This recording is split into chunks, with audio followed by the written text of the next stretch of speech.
Dolphins are back in their beautiful home building for the first time in almost a month, and it'll be the first time under the South Florida sunshine since the opener versus the Jacksonville Jaguars.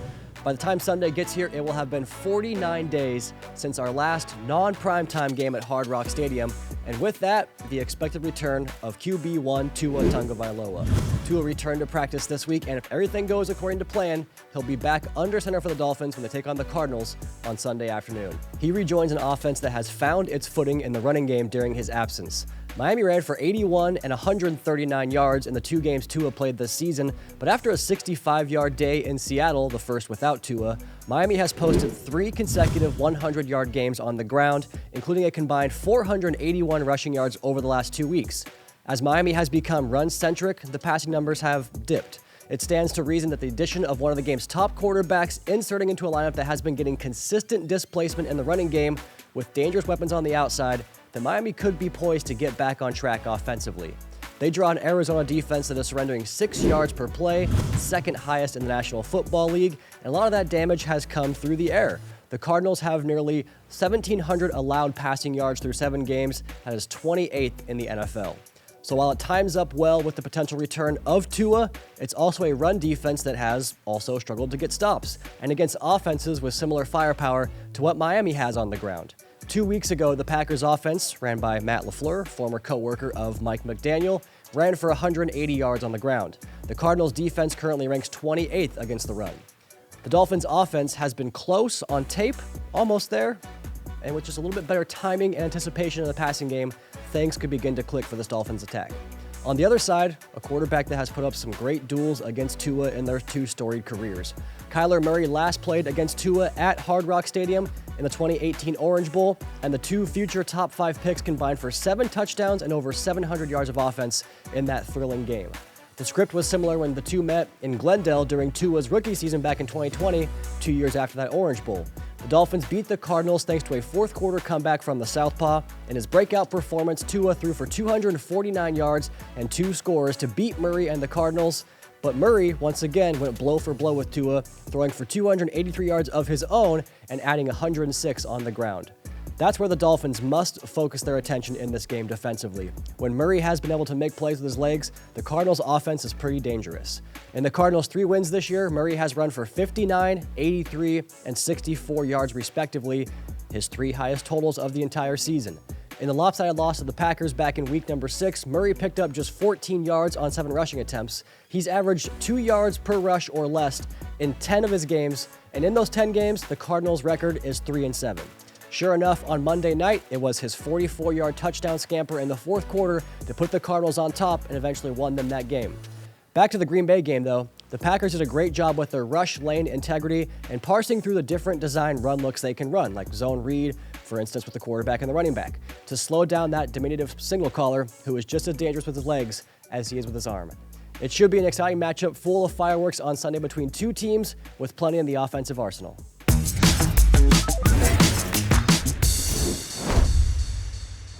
Any football fan anywhere always loves to play some version of armchair GM, right? I know that I love it. And with that, we all have that scouting take we point back to or maybe reminisce on about a player that stands out. And for me this year, that player continues to be Dolphins running back Jaylen Wright.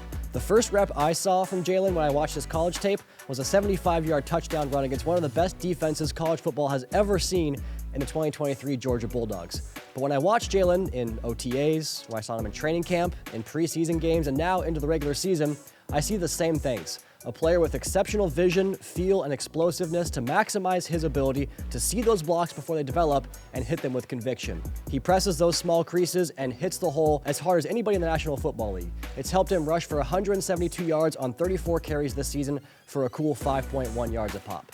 Wright has given the Dolphins' loaded backfield an embarrassment of riches with he, Raheem Mostert, and Devon Achane all continuing their ascent up leaderboards in the NFL. The support and belief each of these backs have in each other is what coaches love to see because that competition brings out the best in each and every player. With all of them, but with Wright in particular, he's the kind of back that fullbacks love to escort into the point of attack. Just ask 3-time Super Bowl champion and 2-time Pro Bowler Darryl Moose Johnston.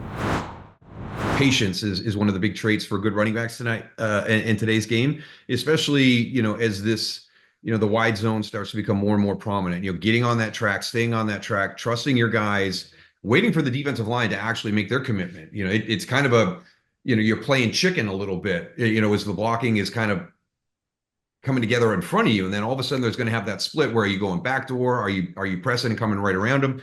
So to have that patience, but then the explosion once he sees it.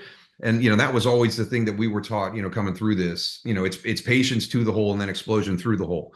And those are the really good running backs. And he's just one of those guys that has that really, really good feel for, that zone scheme. So, I agree with you. He really pops out on film the last, couple of games you watch. And for me, that's a huge plus because, I come from the era where if you had that premier back, that number one guy, and we had Emmett and Barry Sanders was there was a number of teams that you leaned on a guy, and a 25, 30 carry game was not a big deal.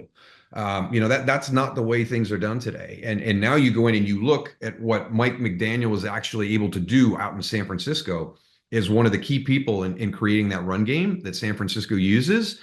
But look at the running backs that they brought in. A lot of times, not the high draft pick. They have a really good feel and an evaluation process for who's going to be the best fit in this offense. So obviously, he's done it again because, Jaylen Wright is one of those guys that you wonder how everybody missed on him when you watch him play in the game. But there's something that Mike McDaniel recognizes in a running back that helps him understand how he's going to fit in his offense.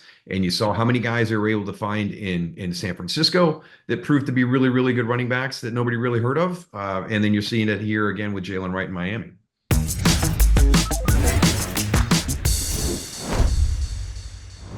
Welcome back into the Baptist Health Studios. And this week, our guest interview from the opposing sideline comes to us from all the way out west. She's a sideline reporter and producer for the Arizona Cardinals, Dani Sureck.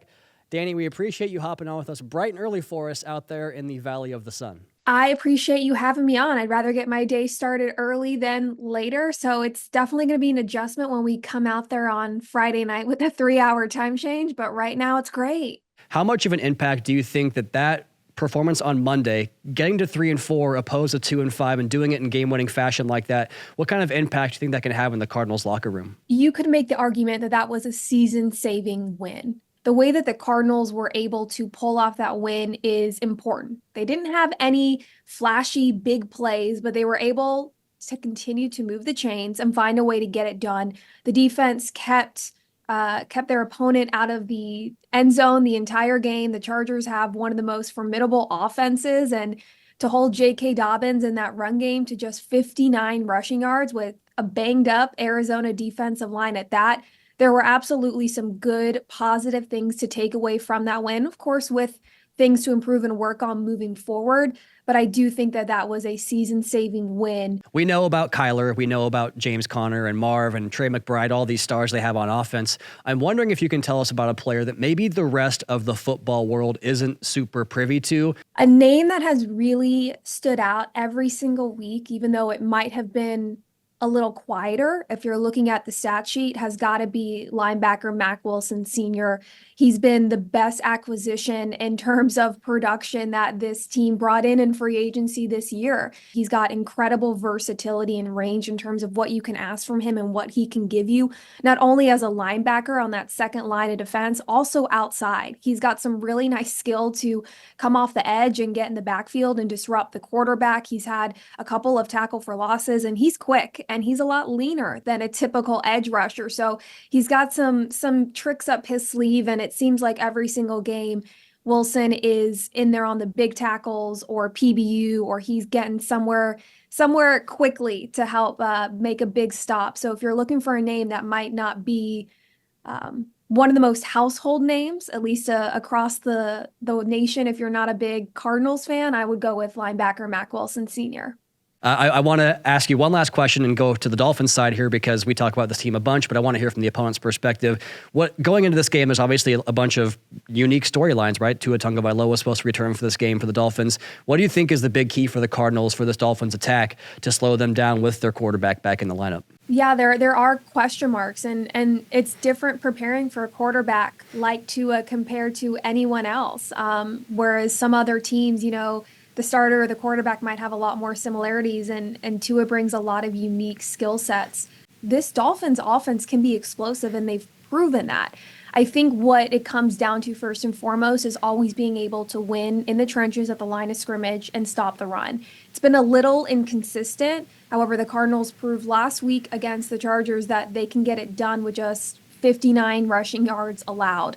You're also going to have tight coverage. I mean, Tua's got an arm. You've got receivers that can make big time plays. So not only having tight coverage, but continuing to be smart and be disciplined and not having any of those unnecessary penalties. That's just going to end up shooting you in the foot. Yeah, it should be a great matchup. We are very excited to have our quarterback back and hopefully get back to scoring the 30 points per game we saw last year and get back on track here. She is at Dani Sureck on social media, the team reporter and producer for the Cardinals. Dani, thank you so much for your time today. Safe travels out here, and we'll see you on Sunday. Thanks for having me on. I appreciate it.